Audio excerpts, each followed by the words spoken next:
part of the national political dialogue, or perhaps the national political shouting, with some Republicans trying to link President Obama with a lack of respect for police. But the two presidential candidates tried to keep things calm. Local 12 News reporter Jeff Hirsch looks at what the Dallas tragedy may mean for who becomes our next president.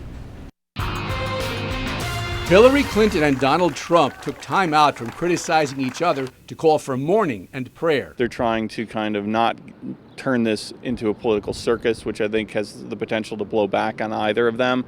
And their statements, I think, are both fairly consistent with kind of just generic shock and genuine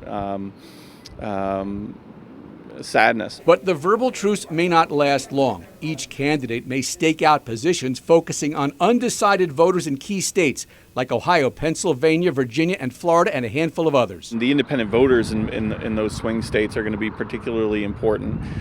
Turnout is another issue, right? Who shows up is very important.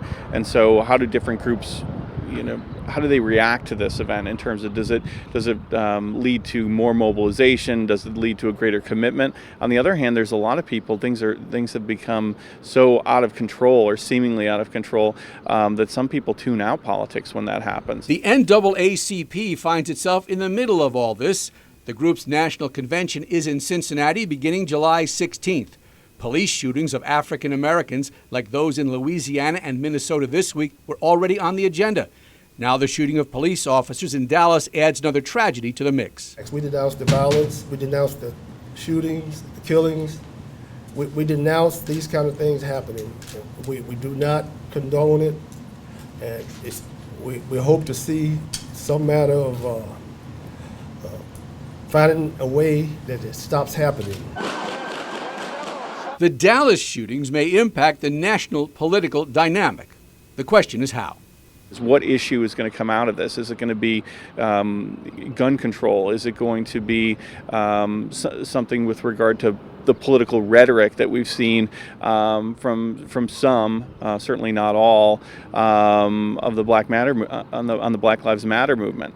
Or is it going to just kind of be a day or two story and then we're going to move on to the next thing? I mean, this certainly feels like something bigger, but time's only, we're going to have to wait and see what happens. Of course, the Republican National Convention opens in Cleveland 1 week from Monday. Security is expected to be incredibly tight, but Professor Mariani says because of Dallas, police officers in Cleveland may not only be watching the protesters, but they'll also be watching their own backs. Back to you.